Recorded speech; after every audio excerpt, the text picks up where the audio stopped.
Hi everyone, welcome to my channel. My name is Hiba, and here on my channel I cover recent missing person cases. If you're into that type of content, please subscribe. I would really appreciate it. Today I want to talk to you about a woman who was last seen pleading for help in her neighbor's yard. Her name is Kandi Green Gonzalez.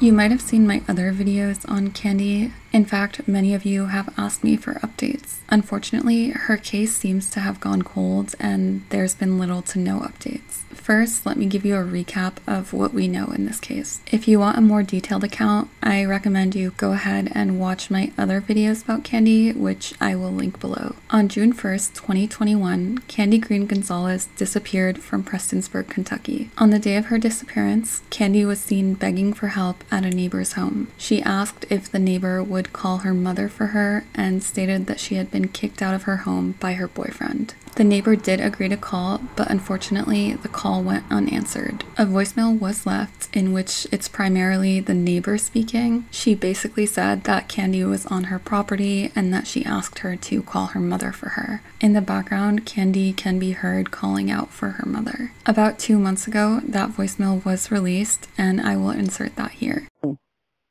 Listen, I have your daughter. She says she's your daughter in my yard. She's asked me to call you, but she's and Jeff apparently has kicked her out. No, it's not fun. I thought that's what you were saying, Mom.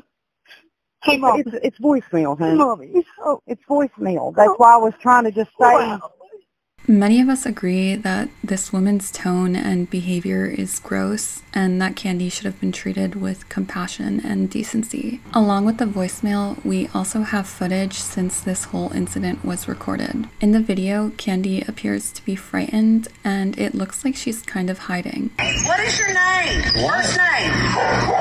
Listen, I have your daughter. Is that a truck camera? In my yard?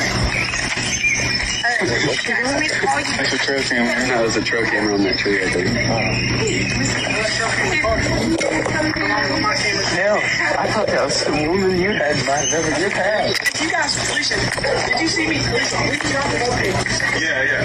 We came back up. That's why I was trying to... Ethan said, help me. That's the wildest shit I've ever seen. Look out here.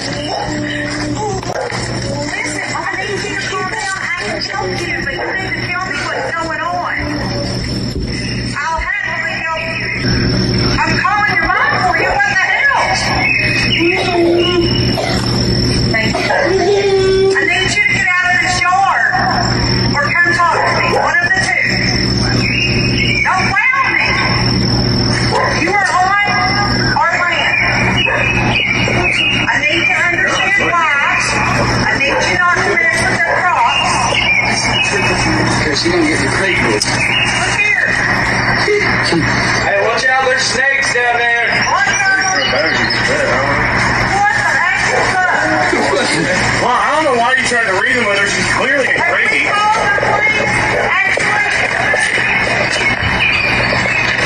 It's believed that the boys heard in the background had followed Kandi and that they had been taunting her before she entered the neighbor's yard. That could definitely explain why she was fearful. After continuous mocking and taunting, Kandi ran off towards the creek.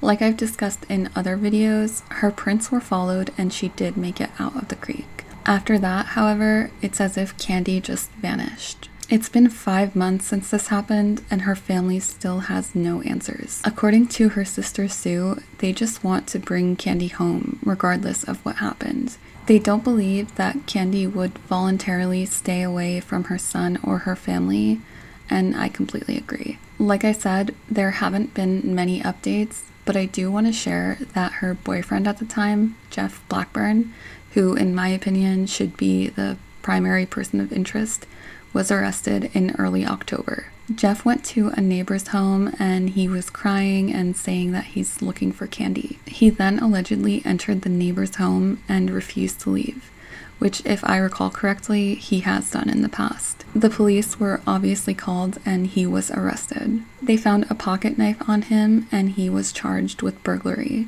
Initially, his pretrial bond was set at $2,000. However, after going before a judge on October 11th, it was raised to $5,000 cash.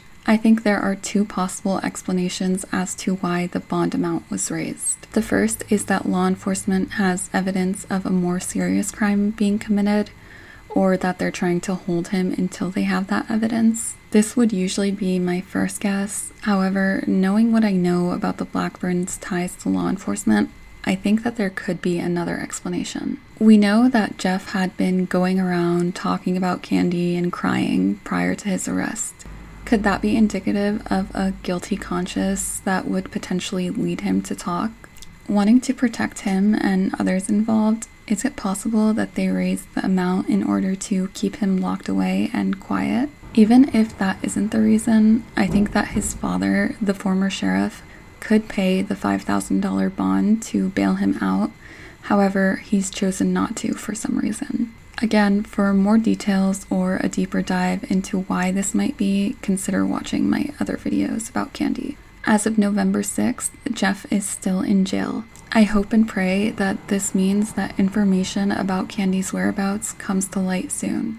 Aside from that, there's really no news. I know that a lot of cases have been revitalized recently after the Petito case. Kandi deserves that same amount of attention, and her family deserves answers. There's literally footage of her asking and pleading for help after being kicked out by her boyfriend. Kandi Green Gonzalez is 5'8" and weighs 110 pounds. She has blonde hair and blue eyes. She was last seen wearing a pink romper. If you have any information about her whereabouts, please come forward and call the number in the description below. As always, my email is also below if you'd like to contact me. Thank you so much for watching, and I'll see you in my next one.